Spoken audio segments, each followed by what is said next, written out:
Pemain yang kemarin masih dicap buangan tak berguna oleh klubnya sendiri, kini sudah panen piala. Padahal kedatangannya dulu cuma dianggap seonggok kabar transfer receh di antara berita-berita besar yang jauh lebih berisi. Di tempat lain, seorang pemain berinisial Kylian Mbappe masih gigih jari. Transfernya lebih megah, sambutannya lebih meriah. Gajinya juga bikin mata melotot. Tapi 2 musim berlalu belum ada trofi mayor yang mau mampir. Di hadapan Rashford, Mbappe cuma seorang pemain yang menang hype semata. Tapi bagaimana bisa seorang pemain buangan membuat pemain berbandrol triliun?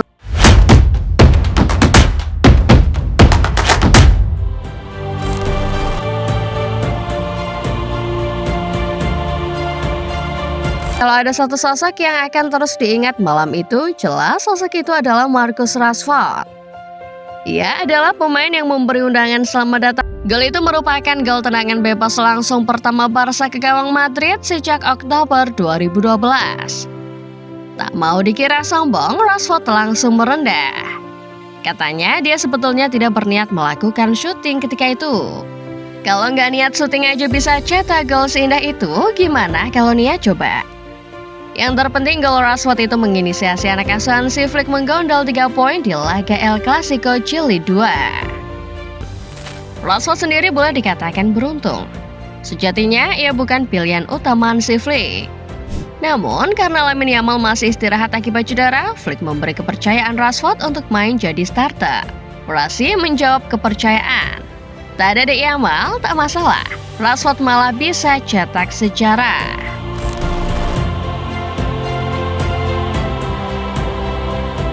Sebab tanpa King MU, mereka mungkin tidak akan menemukan pemain kerehore seperti Rashford. Ketika itu Barca sebetulnya membidik Luis Diaz dari Liverpool. Namun harga yang tidak ramah kantong membuat Barca bergerak mencari alternatif lain. Tak lain alternatif itu ialah Rashford. Gayung bersambut, Rashford saat itu masih berstatus pemain Manchester United. Namun dirinya dibuang ke sana kemari oleh Ruben Amorim. Februari 2025 King MU mengirimnya ke Aston Villa. Villa sebetulnya cukup terkesan dengan penampilan Rashford. Tapi karena terlilit masalah finansial, klub Birmingham itu tak sanggup mempermanenkannya. Di Old Trafford, Rashford tak lagi mendapat tempat. Kedatangan penyerang-penyerang anyar macam Matheus Cunha dan Bryan Mbeumo membuatnya benar-benar tak dibutuhkan. Belum lagi fans katanya sudah mulai muak dengan attitude dan performanya yang kerap naik turun. Padahal Rashford bukan sekedar pemain MU. Ia adalah akamsi asli Manchester yang sudah memperkuat tim ini sejak usia anak SD. Tapi apa mau dikata, Rashford tak lagi mendapat sambutan hangat di rumahnya. Untungnya Barcelona datang memberi tawaran. Tim Katalan memberi kesempatan kedua untuk menghidupkan karir Rashford.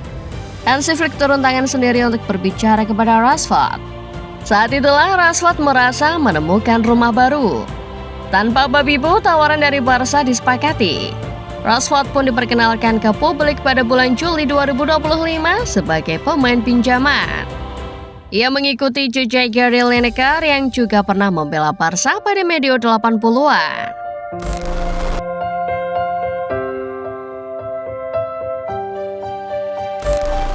Musim panas lalu, kabar transfer Rashford seperti kabar transfer receh di antara kabar-kabar lain. Betapa tidak, selain kabar Rashford ada banyak transfer besar yang terjadi. Mundur 1 musim panas ke belakang, ada satu kabar transfer yang juga tak kalah heboh. Kabar itu datangnya dari seorang striker bernama Kylian Mbappe. Mbappe datang ke Real Madrid pada musim panas 2024. Sambutannya meriah. Bahkan sambutannya mirip-mirip dengan sambutan yang diberikan untuk Cristiano Ronaldo 15 tahun sebelumnya. Kalau dibandingkan, transfer Rashford mungkin cuma seujung kuku di hadapan transfer Mbappe. Tapi hasilnya justru mencengangkan. Hampir 2 musim berada di Bernabeu, Mbappe ternyata tak pernah memberi kontribusi trofi mayor apapun buat Madrid. Tak ada gelar Copa del Rey, apalagi La Liga. Liga Champions yang jadi target utama sang striker juga ogah mampir lagi ke Bernabeu sejak ia datang. Satu musim adalah waktu yang cukup buat mantan pemain King MU persembahkan trofi pada Barcelona. Jangan lupa sebelum menggondol gelar La Liga, Rashford juga membantu Barca dapatkan trofi Piala Super Spanyol. Itu berarti sudah 2 piala dipersembahkan Rashford untuk Barca. Sementara Mbappe, ya,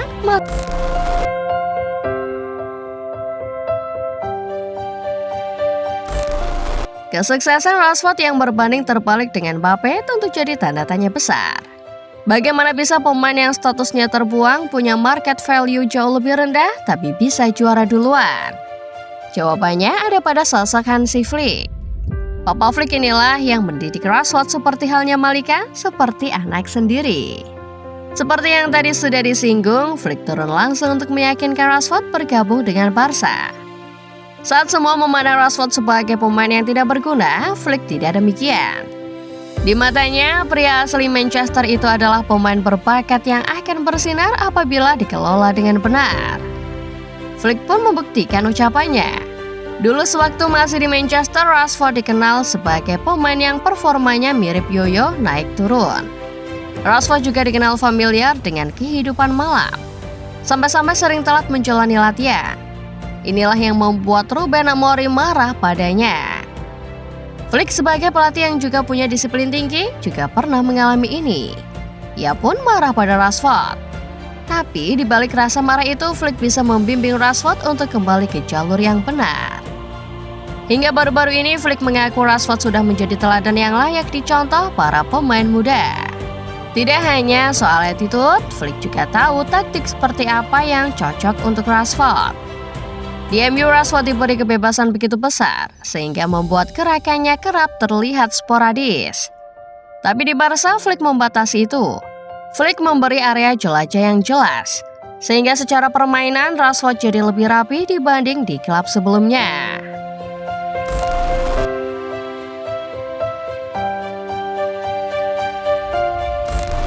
Rashford mungkin tak selalu jadi pilihan utama Hansi Flick.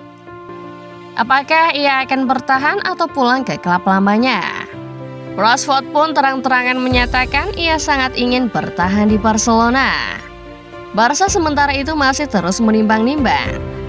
Di satu sisi mereka menyukai Rashford, tapi bandrol yang ditetapkan MU untuk mempermanenkan jasanya sekitar 30 juta euro jadi kendala utama klub. Secara finansial, Barca belum bisa menyanggupinya. Biaya itu terlampau mahal untuk budget Barca.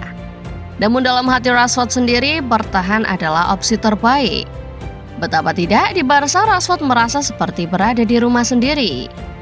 Ia punya pelatih yang sudah dianggap seperti bapak sendiri. Selain itu, Rashford juga sudah mulai terbiasa dengan atmosfer Spanyol, utamanya Katalan. Masalahnya, setelah Michael Carrick naik, MU dilaporkan berniat memulangkan Rashford. Carrick disebut-sebut sangat menyukai pemain 28 tahun tersebut. Ada kata Carrick bertahan, banyak yang mengatakan Rashford akan cocok dengan gaya mainnya. Tapi kembali lagi, masa depan nantinya tetap berada di tangan Rashford sendiri. Jadi itulah dia Football Lovers, ulasan mengenai sang pahlawan baru Barcelona bernama Marcus Rashford. Statusnya boleh pinjaman. Tapi pemain pinjaman ini ternyata mampu menyalip nama besar seperti Kylian Mbappe dalam perburuan gelar juara. So, menurut kalian layakkah Rashford disebut sebagai pahlawan Barca? Komen di bawah ya. Like video ini kalau kalian suka, subscribe channel Starting 11 Moment dan jangan lupa nyalakan notifikasinya. Supaya kalian gak ketinggalan setiap update serta bahasan-bahasan menarik seputar sepak bola lainnya. Terima kasih dan sampai jumpa.